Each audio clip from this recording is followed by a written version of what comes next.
My name is Varun. हम लोग एक नया इनिशिएटिव स्टार्ट कर रहे हैं आदित्य सिविल सर्विस से कि हम लोग बीपीएससी के प्रीवियस ईयर क्वेश्चन को देख रहे हैं और अभी जो हम लोग देखेंगे वो 66 बीपीएससी के प्रीवियस ईयर क्वेश्चंस को हम लोग, ठीक है। इसमें मेजोरिटी अभी हम लोग हिस्ट्री के 15 क्वेश्चन को देखेंगे और ये हर डे ये इनिशिएटिव चलेगा and that initiative is free of cost to everyone. हम लोग देखते हैं, पहला क्वेश्चन से स्टार्ट करते हैं और हर क्वेश्चन का एनालिसिस भी मैं देते चलूंगा। पहला क्वेश्चन है कि बिहार के प्रथम मुख्यमंत्री कौन थे। ऑप्शन है श्री कृष्ण सिंह ए, बी है सत्यपाल मलिक, सी है नीतीश कुमार, डी है राबड़ी देवी और ई जो ऑप्शन है उपरोक्त में से कोई नहीं या उपरोक्त में से एक से अधिक। अगर आप बीपीएससी को देखिएगा तो हर एग्जाम में 4 क्वेश्चंस आते हैं, बट ये जो एग्जाम है इसमें 5 क्वेश्चंस आते हैं और जो पांचवा जो क्वेश्चन है ये इसको डिफिकल्ट बना दिया। पांचवा जो ऑप्शन है ये इसको डिफिकल्ट बना दिया है, या तो इसमें से कोई ऑप्शन नहीं है या इसमें से 2 ऑप्शन सही है। बट इस तरह के क्वेश्चन में आंसर तो एक ही हो सकता है, तो ये तो हम आसानी से इसको एलिमिनेट कर देंगे कि बिल्कुल ये आंसर उसका नहीं होगा, ये तो उसका आंसर नहीं होगा। अब इसमें से हम आंसर ढूंढते हैं। सत्यपाल मलिक कुछ दिन पहले बिहार के गवर्नर थे, नीतीश कुमार बिहार के चीफ मिनिस्टर थे, पहले मुख्यमंत्री नहीं थे, राबड़ी देवी भी बिहार की एक्स चीफ मिनिस्टर रह चुकी है। तो इसका करेक्ट आंसर आप आसानी से एलिमिनेट करें तो इस चारों ऑप्शन एलिमिनेट हो जाता है और इसका जो आंसर आता है बाबू श्री कृष्ण सिंह, ठीक है, ये इसका सही आंसर है। श्री कृष्ण सिंह जो है वो बिहार के फर्स्ट चीफ मिनिस्टर थे और ये 1946 से 1946 से 1961 तक बिहार के चीफ मिनिस्टर है, ठीक है। और इन्होंने सबसे ज्यादा लैंड रिफॉर्म का जो काम किया बिहार में, मतलब एक अपर कास्ट के रहते अपर कास्ट के पर्सन थे बट इन्होंने लोअर कास्ट के पीपल के लिए लैंड रिफॉर्म का बहुत बड़ा काम किया, ठीक है। तो बिहार के प्रथम चीफ मिनिस्टर कौन थे? बाबू श्री कृष्ण सिंह। ये चारों ऑप्शन इजीली एलिमिनेट हो जाएगा। सत्यपाल मलिक पहले गवर्नर थे, नीतीश कुमार अभी बिहार के चीफ मिनिस्टर हैं, Rabri Devi ex chief minister रह चुकी है और ये तो ऑप्शन हो ही नहीं सकता है। ई ऑप्शन जो है वो बिल्कुल इस तरह का ऑप्शन हो ही नहीं सकता है। अगला हम लोग क्वेश्चन देखते हैं कि बिहार में कांग्रेस का प्रथम अधिवेशन कहां रखा गया था। अभी क्वेश्चन है कि बिहार में कांग्रेस का फर्स्ट अधिवेशन कहां रखा गया था। तो इसमें भी अगर आप देखें तो ये 5वां ऑप्शन तो आसानी से एलिमिनेट हो जाएगा, पटना, गया, मुजफ्फरपुर और दरभंगा। तो इसका करेक्ट आंसर जो होगा वो होगा पटना। पटना में हुआ था, 1912 में हुआ था, दैट इज बांकेपुर, ठीक है। बांकेपुर में ये जो है बिहार, ये 27वां जो अधिवेशन हुआ था वो बिहार में ही हुआ था कांग्रेस का, आईएनसी का, इंडियन नेशनल कांग्रेस का। जो सबसे पहला अधिवेशन जो हुआ था बिहार में वो पटना के बांकेपुर में हुआ था, ठीक है, और ये 1912 में हुआ था। और गया में जो हुआ था वो 1922 में हुआ था, गया में भी हुआ था, ये 1922 में हुआ था, ठीक है। तो इसका करेक्ट आंसर ए होगा। तीसरा, जयप्रकाश नारायण कौन सी उपाधि दी गई थी, मतलब जो हमारे जेपी थे जयप्रकाश नारायण, उनको कौन सी उपाधि दी गई थी? प्रजा हितेक्षु, लोकनायक, लोकमान्य, राष्ट्रनायक या उपरोक्त में से कोई नहीं या उपरोक्त में से एक से अधिक। तो इसमें से अगर आप देखें जयप्रकाश नारायण को, जेपी को कौन सी उपाधि दी गई थी, तो इसमें से लोकनायक होगा, ठीक है, लोकनायक होगा। और ये लोकमान्य की जो उपाधि थी ये बाल गंगाधर तिलक को दिया गया था, तिलक जी को ये उपाधि दिया गया था। और लोकनायक की उपाधि जयप्रकाश नारायण को दी गई थी। और दूसरा एक चीज जेपी के बारे में कि इन्होंने जो इमरजेंसी के टाइम में जो टोटल रिवॉल्यूशन आया था, संपूर्ण क्रांति लाई थी उन्होंने लाया था। इंदिरा गांधी को सत्ता से हटाने के लिए दिल्ली के रामलीला मैदान में जो संपूर्ण क्रांति किया था ये जयप्रकाश नारायण ने, जेपी ने किया था। इनके नाम से एक ट्रेन भी चलती है बिहार में, बहुत फेमस है, फ्रॉम पटना से दिल्ली जाती है, दैट इज संपूर्ण क्रांति, ठीक है। चौथा क्वेश्चन देखते हैं, यह है कि निम्न में से कौन सा कॉलेज में गांधी जी ने पढ़ाई की थी? किस कॉलेज में गांधी ने अपना एजुकेशन लिया था? Shyamal Das college Bhavnagar, Dharmendra Singh college Rajkot, Gujarat college Ahmedabad, Badruddin college Junagadh या उपरोक्त में से कोई नहीं या उपरोक्त में से एक से अधिक। इसका आंसर आपको बताना है। इसका जो आंसर है वो ए आंसर है इसका भी, that is Shyamal Das college Bhavnagar. ये भावनगर यूनिवर्सिटी के अंदर आता है और ये उस समय पश्चिम भारत का सबसे बड़ा यूनिवर्सिटी था, भावनगर यूनिवर्सिटी। और इसी में श्यामल दास कॉलेज में गांधी ने अपना अर्ली एजुकेशन, कॉलेज की पढ़ाई की थी और उसके बाद वो फॉरेन गए थे फॉर दर बैरिस्टर के एजुकेशन के लिए, वकालत की डिग्री लेने के लिए, क्योंकि उसमें इंडिया में बैरिस्टर की डिग्री नहीं मिल पाती थी। 5वां क्वेश्चन देखते हैं, इसमें क्वेश्चन है कि इनमें से कौन किसने 1857 के विद्रोह में सक्रिय भाग लिया, कौन से पर्सन है जिसने 1857 के रिवोल्ट में एक्टिव पार्टिसिपेट किया था। तो इसमें से 4 ऑप्शन है और पांचवा जो है उपरोक्त में से कोई नहीं या उपरोक्त में से एक से अधिक। पहला है नाना साहब, कहां से किया था, कानपुर से, ये तो सही लग रहा है। दूसरा है बेगम हजरत महल, बिल्कुल कानपुर से, लखनऊ से किया था, ये भी सही है। इट मींस अगर आपका 2 आंसर सही हो गया तो ये श्योर है कि आंसर आपका ई होगा, क्योंकि ई आंसर आपका बोल रहा है कि इसमें से कोई नहीं या इसमें से एक से अधिक। तो पहला भी सही है, नाना साहब भी सही है, बेगम हजरत महल भी सही है। तो आपको नीचे का देखने की जरूरत नहीं है, बट से नॉलेज के लिए आप देख सकते हैं, आंसर तो ये होगा ही। इसमें मौलवी अहमदुल्ला, ये फैजाबाद, ये भी सही है। और बेगम जीनत महल, ये जो थे दिल्ली से थी, ये बहादुर शाह जफर की बेगम थी, उनकी वाइफ थी। ये चारों ऑप्शन सही है। नाना साहब ने कानपुर से किया था, बेगम हजरत महल ने लखनऊ से किया था, मौलाना अब्दुल्ला ने फैजाबाद से किया था और बेगम जीनत महल ने दिल्ली से किया था।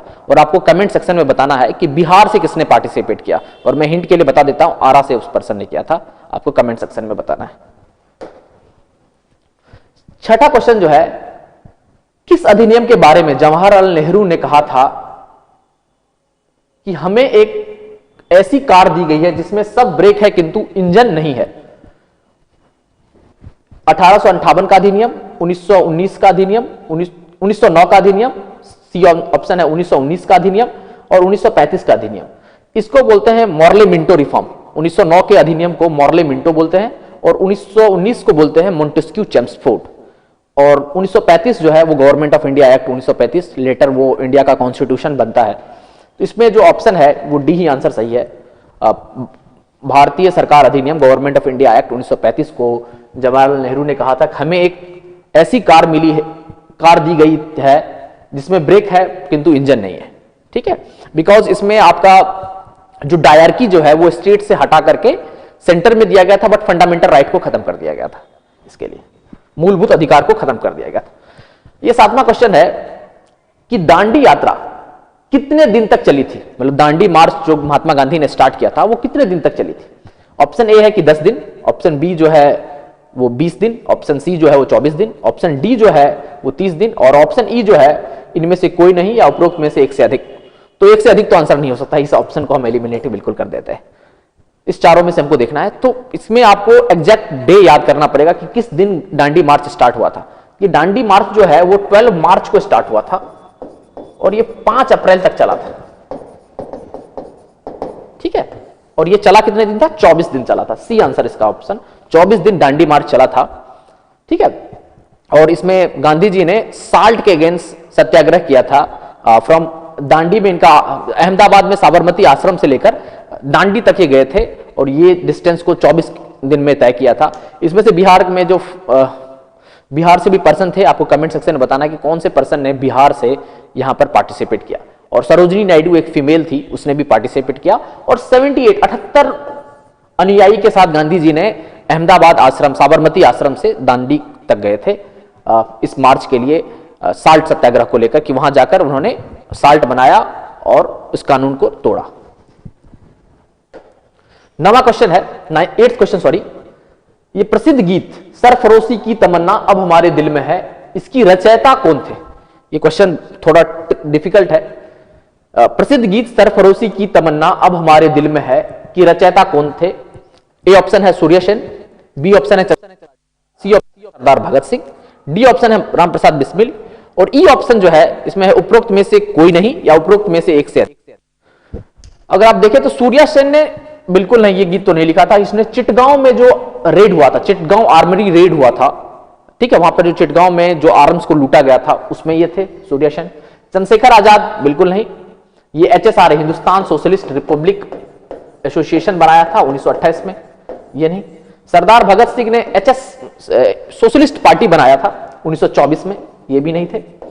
राम प्रसाद बिस्मिल पे कंफ्यूजन हो सकता है, बट राम प्रसाद बिस्मिल इसका आंसर नहीं होगा। इसका आंसर जो होगा वो बिस्मिल अजीमाबादी ने, जो पर्सन थे, उसने इस गाने को कंपोज किया था, उसने ये गाना गाया था। ठीक है, ये प्रसिद्ध गीत जो है सरफरोशी की तमन्ना अब हमारे दिल में है, ये बिस्मिल अजीमाबादी ने किया था। ये ऑप्शन ई आंसर करेक्ट होगा, बिस्मिल अजीमाबादी, ये ऑप्शन है नहीं इसमें। और राम प्रसाद बिस्मिल ने जब उसको फांसी दिया जा रहा था काकोरी कॉन्स्पिरेसी के कारण, काकोरी लूट के कारण जब उसको फांसी दिया जा रहा था, तब उसने इस गाना को गाया था। ठीक है, ये उन्होंने इस गीत की रचना नहीं की थी, गीत उन्होंने नहीं लिखा था, ये पोयम मेनली पोयम था। इसको बिस्मिल अजीमाबादी ने किया था, और राम प्रसाद बिस्मिल को जब काकोरी कॉन्स्पिरेसी के लिए, ठीक, काकोरी में जो ट्रेन रॉबरी हुई थी उसके लिए उनको जब फांसी दिया रहा था, तब उन्होंने इस पोयम को गाया था।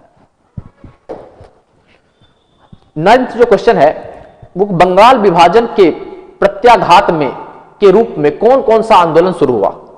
कि बंगाल विभाजन मतलब पार्टीशन ऑफ जो बंगाल हुआ उसके बाद कौन कौन सा आंदोलन स्टार्ट हुआ, मतलब उसके जस्ट बाद कौन सा आंदोलन स्टार्ट हुआ, मतलब डिवीजन बंगाल का। अब ये क्वेश्चन राइजेस होगा कि बंगाल का विभाजन कब हुआ, तो बंगाल का विभाजन हुआ 1905 में, और उसके जस्ट बाद कौन सा आंदोलन हुआ ये हमको देखना है। असहयोग आंदोलन तो बिल्कुल 1920 में हुआ था आपका। सविनय अवज्ञा आंदोलन जो है ये आपका 1930 में हुआ था, सिविल डिसोबीडियंट मूवमेंट।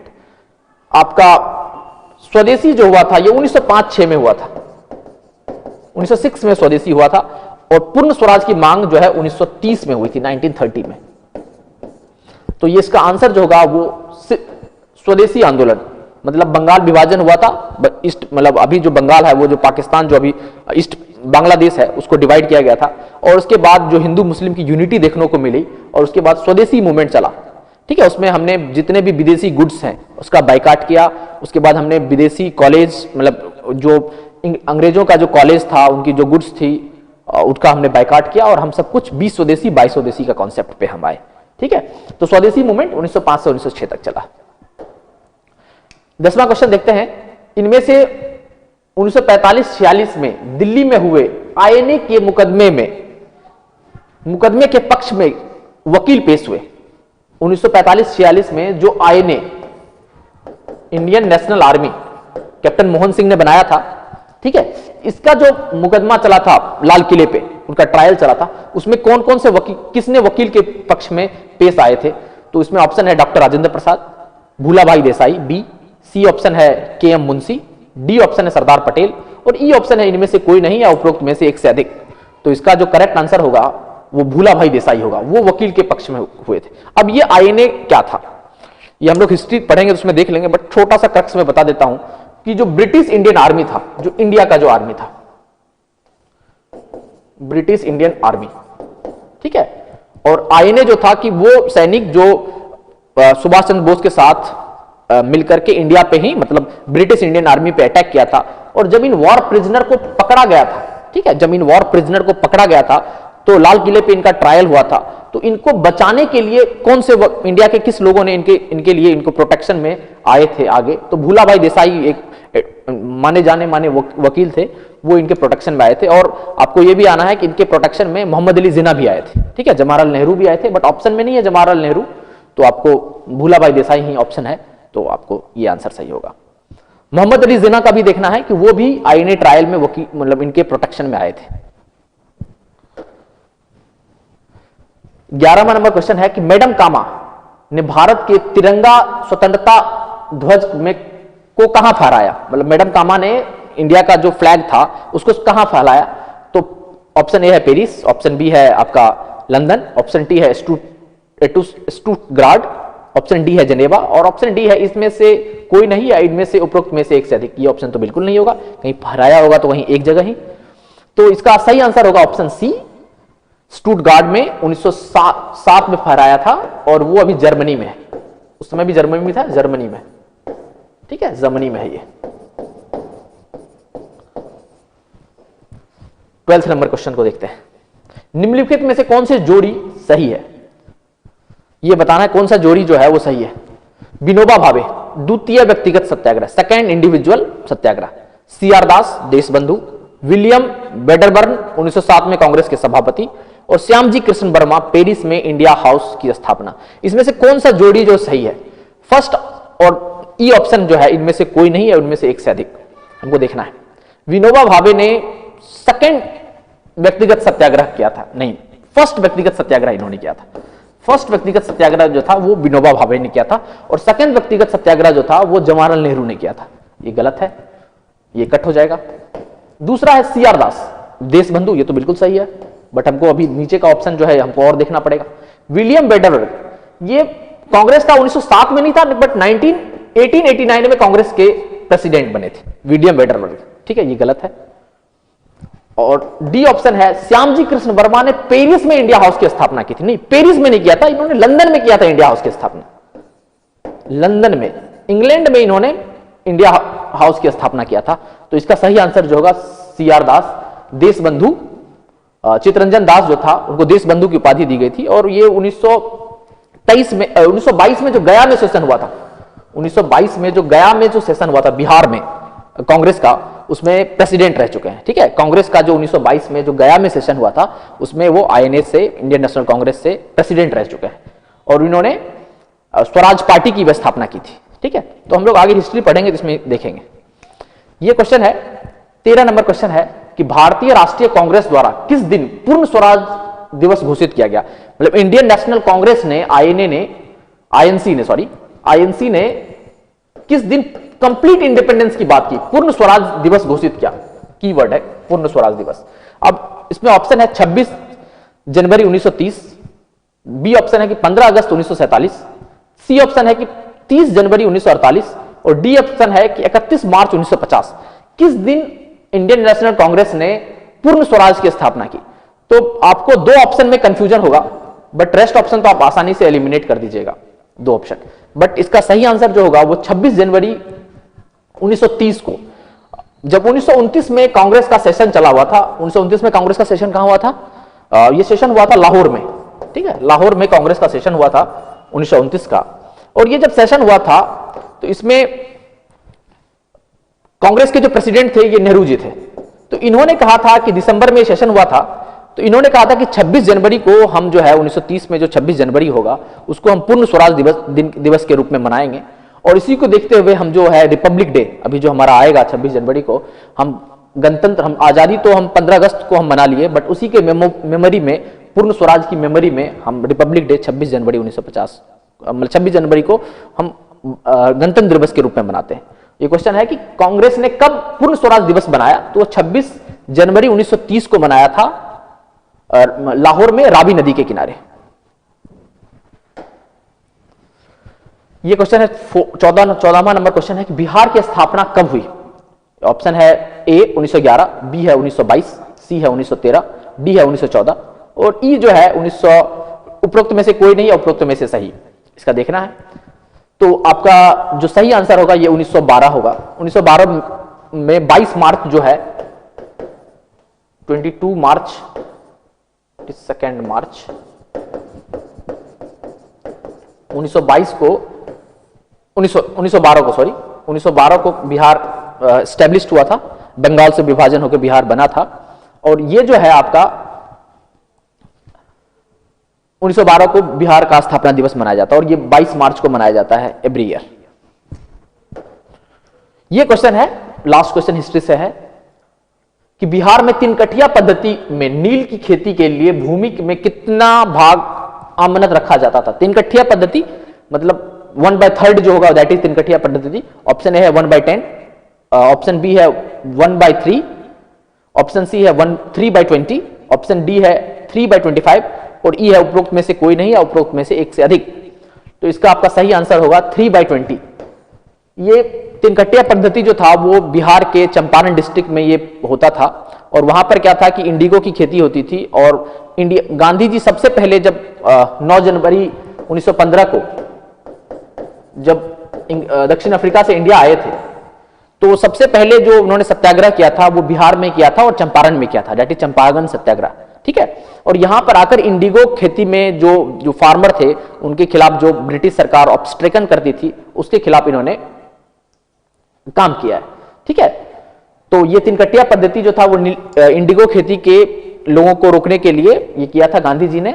सबसे पहला आपका सिविल नॉन कॉपरेशन मूवमेंट जो किया था वो चंपारण में किया था। और गांधी जी साउथ अफ्रीका से इंडिया कब आए थे? 9 जनवरी 1915 और इस डे को आपका प्रवासी भारतीय दिवस के रूप में मनाया जाता है। 9 जनवरी को प्रवासी भारतीय दिवस के रूप में मनाया जाता है। तो आज के लिए इतना ही क्वेश्चन है। हम ये सीरीज जो है हम पर डे के बेसिस पे स्टार्ट कर चुके हैं कि बीपीएससी के जितने भी क्वेश्चंस हैं जिस भी सब्जेक्ट्स के, हमको उसको पर डे 15 क्वेश्चन को हम लोग डिस्कस करेंगे। आपको है कि आप इस चैनल को शेयर करें, सब्सक्राइब करें और लाइक करें इस वीडियो को if you feel it useful to you. ठीक है, thank you so much for your patience listening.